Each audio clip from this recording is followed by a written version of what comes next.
Hello you guys, welcome back to another video. I just want to say Happy New Year. I know it's been a while since I've posted, but I am back and getting into the groove of YouTube again. I really want to try to upload for you guys at least twice a week again like I was last year, but you know, last year just was a lot and I am so excited to be back and filming for you guys and also trying and learning new ways and hopefully creating more vlogs with coming to the studio with me. But without further ado, let's go ahead and get started into this tutorial. So with my client, as you guys could see, she's got this long, dark brown, beautiful hair. It's actually pretty much virgin. She hasn't colored her hair in 3 years. Most of it is grown out, and the last time she did anything to it was she added a little bit of highlights. Those highlights are obviously still going to be in there, but with her, it's mostly natural. Now, we already cut off 4 inches of her hair. We decided to just do a 1 length and keep it looking healthy. My client actually has thin to fine hair. I know on camera it actually looks thick, but it's really not. So we just decided to do a 1 length on her. So for bleach, I'm using my favorite Schwartzkopf Blonde with a 20 volume developer, and I'm also using olaplex. Because my client is new to going light and she's never really been blonde, I do want to keep her hair super healthy as possible. And not only that, but the only reason why I'm using a 20 volume is because there's no need to get her blonde so fast. She's okay with taking this in sessions. I already knew that we were going to get her pretty light just because we did a test run before and it came out beautiful, so I know what to expect with this. Also remember that whenever you're doing blonde and you want to try to get someone as blonde as possible without damaging their hair, always lower the volume of the developer. I know a lot of times people think, oh, it's actually the power is in the developer. It's actually not, it's in the bleach. So it actually matters on what bleach that you're using. If it's a good bleach or it's a bad bleach, you'll definitely be able to tell because of how light you get your client. So I'm starting off in the back and I'm going to be taking 2 slices along with a weave. So 2 slices and then a weave, 2 slices, then a weave. Now this is just going to create dimension for me because that's what she still wants, but yet we want it to almost look like an ombre, if that makes sense. Anytime that you do this, just get creative with your clients. That's what I kind of do. I always ask them what they like, what they don't like, if they like a lot of blonde, if they don't, if they still like some of their natural hair in there. So that kind of helps me figure that out.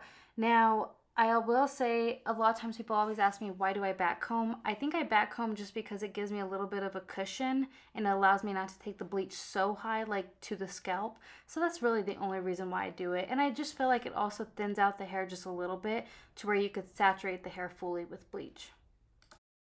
Also, for those of you that are wondering on what foil I'm using, I actually get this cooking foil from Costco. I believe it's like $5.99, so it comes out to like $6.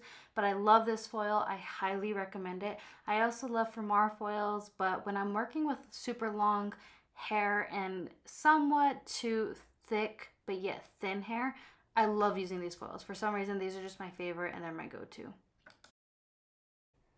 Now I will say, remember that there are just many ways that you could achieve this look. I know with many other hairstylists, some hairstylists might do hand painting instead of foiling, and that's completely fine as well. I personally like to foil. I just believe it gets a better lift for one, and when you're trying to get blonde, you've got to foil. Unless someone's already blonde and you just want to brighten them a little bit more, then hand painting is definitely okay. But in order to get someone blonde, you've got to foil it and you got to make sure that it's completely saturated. I believe when you're hand painting and you leave it out into the open, you're only going to get maybe 2 to 3 levels of lift. Sometimes you might even get more, who knows? But I know with me, foiling always works better with my clients.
Okay, so what I did here is I'm doing the same thing. I'm gonna do this everything the same completely all the way up until I get to the top of the head, kind of where the crown is. And here's where I'm gonna show you guys. So when I get to more of the top of the head, the hair that you see that lays on top, I like to go in with baby lights. I still back comb. The reason why I like to go in with baby lights is because one, if you have a hard time blending the hair, this is gonna create a better blend for you. And also, with this, I create more of a balayage up on top, so you see more thicker pieces when the hair lays flat, if that makes sense. So as you guys could see, as right now I'm on my last piece, that last section up on top, I'm just doing some baby lights, and then when I'm done saturating this, I'm going to foil it up, and then below with that hair that I left out from baby lighting, I'm going to go back in and baby light that again, just to create more of thicker pieces and just get more of that brightness on top.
Okay, so now that I'm getting to the front of the head, those sides, I'm going to be continuing with the same pattern that I've been doing even on the back. Now, I did a money piece on her, very subtle, nothing crazy. If you guys want to see how I do my money pieces, I actually have a video on that. I unfortunately did not put it into this video just because I wanted to fit in a lot of other information and show you guys mostly the foiling process.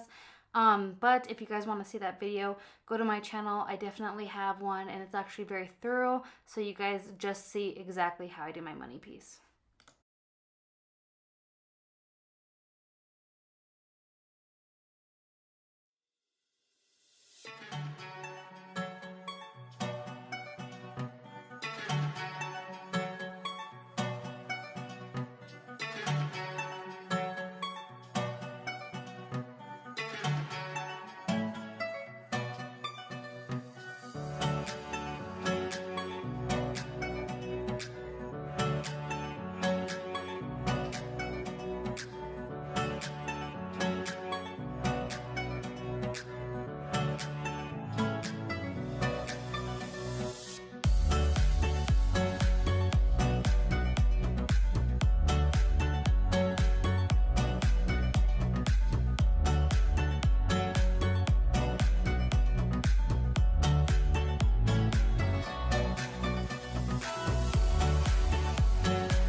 Okay guys, so for the root mount and toner, root mount I went in with Goldwell 4NA, and I went in with, for the toner, mid shaft to ends, Redken Shades EQ 8N, 8V, and 7P, all equal parts. Well, alright y'all, this is the final look. I hope that you guys enjoyed this video. I know I truly love this big transformation. She looks so good. Her eyes still brighten and they pop out. Her hair is still such in good condition. And it's just a big transformation, especially for the new year. I hope that you enjoyed this video. Please don't forget to like, comment, and subscribe. And also hit that bell button for more videos.